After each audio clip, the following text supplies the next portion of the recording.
రాష్ట్రంలోని క్రైస్తవులు ఎదుర్కొంటున్న సమస్యలను ప్రభుత్వం దృష్టికి తీసుకువెళ్లి వాటి పరిష్కారానికి కృషి చేయనున్నట్లు ఆంధ్రప్రదేశ్ పాస్టర్స్ ఫెడరేషన్ ప్రతినిధులు తెలిపారు. నగరంలోని మదిలపాలెం క్యూఎంబీ చర్చ్లో ఆంధ్రప్రదేశ్ జిల్లా పాస్టర్స్ అసోసియేషన్ 3వ వార్షికోత్సవం వేడుకలు జరిగాయి.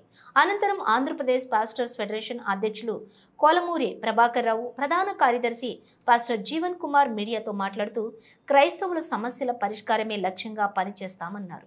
ప్రభుత్వం దృష్టికి క్రైస్తవ సోదరులు ఎదుర్కొంటున్న సమస్యలను తీసుకెళ్తామన్నారు. ప్రభుత్వం నుండి అందాల్సిన రాయితీలు అందేలా కృషి చేస్తామన్నారు. క్రైస్తవుల అందరినీ కూడా ఏకతాటిపైకి తీసుకొచ్చి వారి అభ్యున్నతికి పాటుపడతామని పేర్కొన్నారు. కార్యక్రమంలోని ముఖ్య అతిథిగా సుప్రీంకోర్టు న్యాయవాది డాక్టర్ ఫ్రాంక్లిన్ పాల్ పాల్గొన్నారు. సమావేశంలోని ఏపీపీఎఫ్ రాష్ట్ర కోశాధికారి ఎన్ఐ సల్మాన్ రాజు, అలాగే విశాఖ జిల్లా కమిటీ అధ్యక్షులు కె సునాథ్ కుమార్, కార్యదర్శి ఎం మాణిక్యరావు, జిల్లా ట్రెజరర్స్ పన్నీర్ బాబు, అలాగే రాష్ట్ర కార్యవర్గ సభ్యులు సిహెచ్ జాన్సన్, ఏ నేతాజీ, జిల్లాలో ఉన్నత పాస్టర్లు, సంఘ కాపర్లు, క్రీస్తు సేవకులు పాల్గొన్నారు.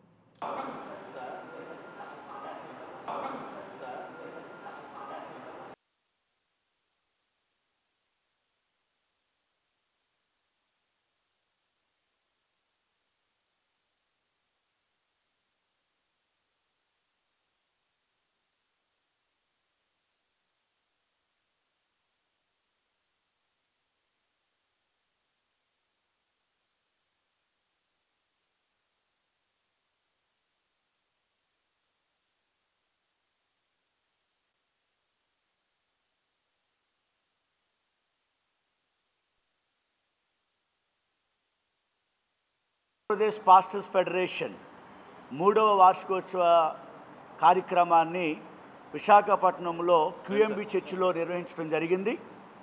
ఈ కార్యక్రమానికి ముఖ్య అతిథులుగా ప్రముఖ సుప్రీంకోర్టు న్యాయవాది డాక్టర్ ఫ్రాంక్లిన్ సీజర్ థామస్ గారు రావటం జరిగింది. కేజీ బాలకృష్ణన్ కమిషన్ ఆంధ్ర రాష్ట్రానికి త్వరలో వస్తున్న కారణం చేత ఆ అంశాల గురించి కొన్ని ప్రాముఖ్యమైన విషయాలు పాస్టర్లైన వారికి వారు నివేదించడం జరిగింది. ఈ యానివర్సరీ కార్యక్రమంలో దైవ వర్తమానం అందించడానికి హైదరాబాద్ నుండి డాక్టర్ జోషి లీలన్ రెడ్డి గారు, ఇండియా థియలాజికల్ సెమినరీ అధినేత, వారు కూడా రావడం జరిగింది. ఈ కార్యక్రమంలో ఆంధ్ర రాష్ట్రంలో ఉన్న 26 జిల్లా కమిటీ వారు, 679 మండలాల్లో ఉన్నటువంటి కొద్దిమంది ప్రతినిధులు, విశాఖపట్నంలో ఉన్నటువంటి పాస్టర్సు మరియు చుట్టుపక్కల ప్రాంతాల్లో ఉన్న పాస్టర్సు ఈ సమావేశంలో పాల్గొనడం జరిగింది. ముఖ్యంగా గడిచినటువంటి కాలంలో పాస్టర్లకు గౌరవవేతనము తీసుకొచ్చేటువంటి సందర్భంలో ఆంధ్రప్రదేశ్ పాస్టర్ ఫెడరేషన్ ముందుండి పనిచేసింది. ఎంతోమంది ప్రముఖులు, డాక్టర్ వైఎస్ థామస్ రెడ్డి గారు, అటు రీతిగానే బ్రదర్ ప్రభాకర్ రావు గారు, స్టేట్ జనరల్ సెక్రటరీగా మాట్లాడుతున్న నేను జీవన్ కుమార్, జేమ్స్ వికే కుంపట్ల గారు, అరులర్స్ గారు, విజయ్ కుమార్ గారు, ఇట్లా అనేక మంది ప్రయాసపడి గత ప్రభుత్వంలో ముఖ్యమంత్రి వర్యులను కలిసి ఈ యొక్క పాస్టర్స్ గౌరవవేతనం అంశం గురించి వారు ముందుకు తీసుకొని వెళ్ళగా వారు సహృదయంతో దాదాపు 9,476 మందికి ప్రతి నెల 5,000 రూపాయలు ఇచ్చినటువంటి దాఖలాలు మరి చోటు చేసుకున్నాయి. అయితే ఇప్పుడున్నటువంటి ప్రస్తుత ముఖ్యమంత్రి వర్యుల దృష్టికి కూడా మేము తీసుకెళ్ళటం జరిగింది. వారిని కూడా ఈ గౌరవవేతనం కొనసాగించాలని, గడిచిన సమయంలో ఎలిజిబుల్ పాస్టర్స్ ఎంతోమంది వారు అప్లై చేసినప్పుడు కూడా వారికి అందలేకుండా ఉంది, వారందరూ కూడా గౌరవవేతనం అందించాలని, ప్రతి జిల్లా, ప్రతి మండలంలో, ప్రతి పట్టణ గ్రామాల్లో క్రైస్తవులు వారు కార్యక్రమాలు నిర్వహించుకోవడానికి కమ్యూనిటీ హాల్సు, క్రైస్తవ యొక్క విశ్వాస ప్రమాణమునకు అనుకూలంగా ఈ యొక్క బరియల్ గ్రౌండ్స్ అనేది చాలా ప్రాముఖ్యమైనటువంటి విషయం. మరి క్రైస్తవ విశ్వాసం కలిగినటువంటి వారు భూస్థాపన కార్యక్రమం జరిగిస్తూ ఉంటాం అనే విషయం అందరికీ తెలిసిందే. ఈ విషయాల గురించి ప్రస్తుత ముఖ్యమంత్రి వర్యులు సహృదయంతో స్పందించి ఆంధ్రప్రదేశ్ పాస్టర్ ఫెడరేషన్ వారు తెలియజేస్తున్నటువంటి ఈ యొక్క రిక్వెస్ట్ను ఆమోదించి మా యొక్క మనవులను అంగీకరించాలని, గౌరవవేతనమును అతి త్వరగా రిలీజ్ చేయాలని, ఆంధ్ర రాష్ట్రం దాదాపు 40,000 మంది పైగా ఉన్నటువంటి పాస్టర్లందరికీ కూడా ఎలిజిబుల్ పాస్టర్స్ అయినటువంటి వీరికి గౌరవవేతనము అందించాలని, కొత్తగా నమోదు చేసుకోవడానికి అవకాశం కల్పించాలని, కమ్యూనిటీ హాల్సు, బరియల్ గ్రౌండ్సు అతి త్వరగా స్థలాలు కేటాయించి ఆ యొక్క నిధులు మంజూరు చేయాలని చెప్పి ఆంధ్రప్రదేశ్ పాస్టర్ ఫెడరేషన్ తరఫున మేము కోరటం జరిగింది. ముఖ్యంగా జర్నలిస్ట్ సోదరుల ద్వారా ఈ విషయాన్ని మన ముఖ్యమంత్రి వర్యులు శ్రీ నారా చంద్రబాబు నాయుడు గారి దృష్టికి తీసుకుని వెళ్తున్నాం.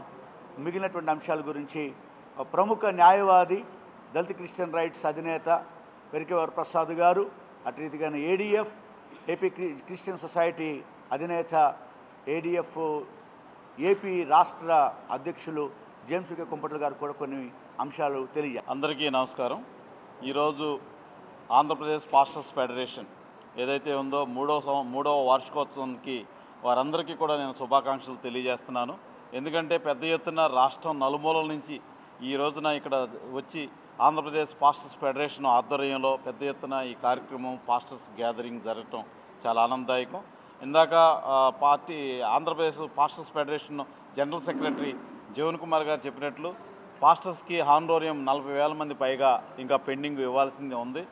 గౌరవ ముఖ్యమంత్రి నారా చంద్రబాబు నాయుడు గారు తక్షణమే 5,000 రూపాయలని 10,000 రూపాయలు పెంచి ఆ పాస్టర్స్ అందరికీ కూడా గౌరవవేతనం ఇవ్వాలని మేము కోరుతున్నాం. అదేవిధంగా రేపు నెలలో రాబోయే బాలకృష్ణ కమిషన్ ఆంధ్రప్రదేశ్ తెలంగాణకు వస్తున్నారు ఢిల్లీ నుంచి. ఆ కమిషన్ ముఖ్య ఉద్దేశం ఏంటంటే దళిత క్రైస్తవులను ఎస్సీలుగా గుర్తించాలని మేము ఎప్పటి నుంచో చేస్తున్న ఈ డిమాండ్, ఇది సాధ్యమైన డిమాండా అసాధ్యమైన డిమాండా అని ఈ కమిషన్ అన్నది తెలియపరుస్తుంది, కేంద్ర ప్రభుత్వానికి నివేదిక ఇస్తుంది. ప్రతి చర్చిలో పాస్టర్స్ బాలకృష్ణ కమిషన్కి నివేదిక ఇవ్వాలి. 1956లో సిక్కులకి ఎస్సీ హోదా కల్పించారు, సిక్కు దళిత మతం తీసుకున్న సిక్కులకు. అదేవిధంగా డాక్టర్ బిఆర్ అంబేద్కర్ గారి గౌరవార్థం 1990లో బౌద్ధ మతం తీసుకున్న దళితులకు ఎస్సీ హోదా కల్పించారు. అదేవిధంగా దళిత క్రైస్తవులకు కూడా ఎస్సీ హోదా కల్పించాలని మేము ఎప్పటి నుంచో ఉద్యమాలు పోరాటాలు చేస్తున్న సందర్భంగా బాలకృష్ణ కమిషన్ ఏదైతే వస్తుందో ఆ కమిషన్ రిపోర్ట్కి ఫేవర్గా పాస్టర్స్, దైవ సేవకులు, చర్చిస్లో సంతకాల సేకరణ, అదేవిధంగా లోకల్ ఎమ్మెల్యేల ద్వారా లెటర్లు సమర్పించాలని బాలకృష్ణ కమిషన్కి మీరందరూ కూడా రిప్రజెంటేషన్ ఇవ్వాలని మేము కోరుతున్నాం.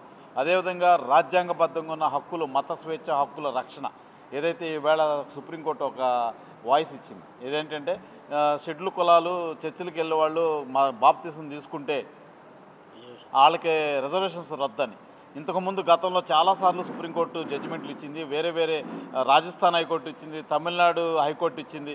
అదేంటంటే ఒక దళితుడు ఏ చర్చికి వెళ్ళినా, ఏ మతాన్ని స్వీకరించినా అది మతంతో ముడిపెట్టద్దు, కులాన్ని బట్టే ధృవీకరణ పత్రం ఇవ్వాలి, కులాన్ని బట్టే రిజర్వేషన్స్ ఇవ్వాలి అని గతంలో సుప్రీంకోర్టులు, అదేవిధంగా గతంలో హైకోర్టులు జడ్జిమెంట్లు ఇచ్చాయి.